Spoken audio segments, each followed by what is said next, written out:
ইসলামী ধারার ব্যাংকগুলোকে নিয়ে সাম্প্রতিক অনিশ্চয়তায় কমেছে গ্রাহকদের আস্থা। এমন প্রেক্ষাপটে নিরাপদ সঞ্চয় এবং বিনিয়োগের বিকল্প কোচ অনেক আমানতকারীদের কাছে জরুরি হয়ে উঠেছে।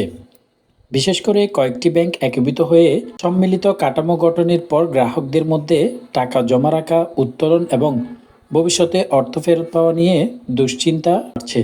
এই পরিস্থিতিতে ঝুঁকি কম, মুনাফা গ্রহণযোগ্য, এমন লেনদেন সহজ, এমন বিনিয়োগ মাধ্যম নিয়ে নতুন করে আসছে আমানতকারীরা।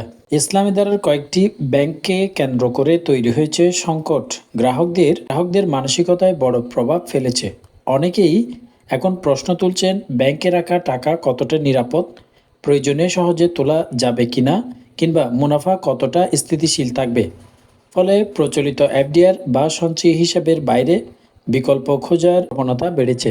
এবার আসি নিরাপদ বিকল্প হিসেবে সরকারি সিকিউরিটিজ প্রেক্ষাপটে নতুন করে আলোচনায় এসেছে সরকারি ট্রেজারি বিল্ড ও ট্রেজারি বন্ড।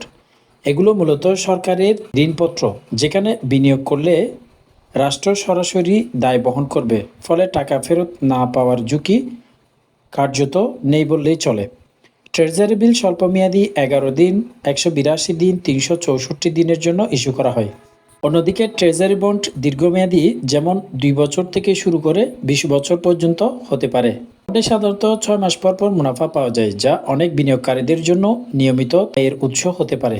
মানে এইসব বিনিয়োগে মুনাফার হারও বেশি আকর্ষণীয়। স্বল্পমেয়াদী বিলগুলোতে প্রায় 10 থেকে 10.6% পর্যন্ত এবং দীর্ঘমেয়াদী বন্ডে 11%-এর কাছাকাছি পৌঁছেছে, অর্থাৎ সঞ্চয়পত্র ও ব্যাংক এফডিআর এর সঙ্গে প্রায় সমপর্যায়ের রিটার্ন দিচ্ছে।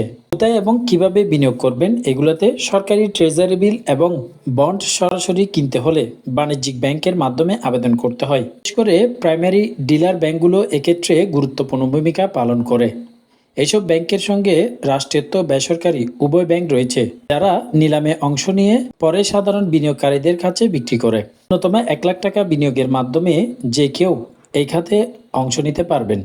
এছাড়া প্রয়োজন হলে মেয়াদপূর্তির আগেই সেকেন্ডারির বাজারে বিক্রি করার সুযোগও রয়েছে, যা তারল্য নিশ্চিত করে। সঞ্চয়পত্র এখনও নির্ভরযোগ্য। দীর্ঘদিন ধরে নিরাপদ বিনিয়োগের প্রতীক হিসেবে বিবেচিত সঞ্চয়পত্র এখনও অনেকের প্রথম পছন্দ।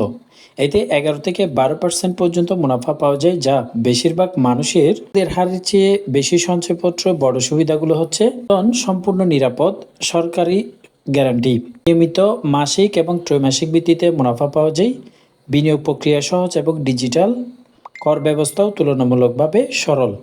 তবে এতে বিনিয়োগের একটি সীমা রয়েছে, যা বড় বিনিয়োগকারীদের জন্য কিছুটা সীমাবদ্ধতা তৈরি করে। ব্যাংকে টাকা রাখার ক্ষেত্রে এখন সবচেয়ে গুরুত্বপূর্ণ বিষয় হচ্ছে ব্যাংকের আর্থিক স্বাস্থ্য ও সুশাসন।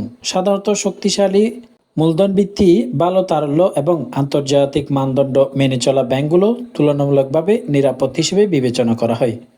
বড় ও সুপ্রতিষ্ঠিত ব্যাংকগুলোতে ঝুঁকি তুলনামূলকভাবে কম থাকে এবং টাকা উত্তোলনের লেনদেনও সহজ হয়। কি বেছে নেবেন? বর্তমান ব্যবস্থায় কোনো খাতে পুরো টাকা না রেখে বিনিয়োগের বিচিত্র করাই সবচেয়ে যৌক্তিক। যেমন কিছু টাকা ব্যাংকের সহজে উত্তোলনযোগ্য হিসেবে, কিছু এফডিআর ডিপোজিট হিসেবে এবং বড় অংশ নিরাপদ সরকারি বন্ড বা সঞ্চয়পত্রে বিনিয়োগ করতে পারেন।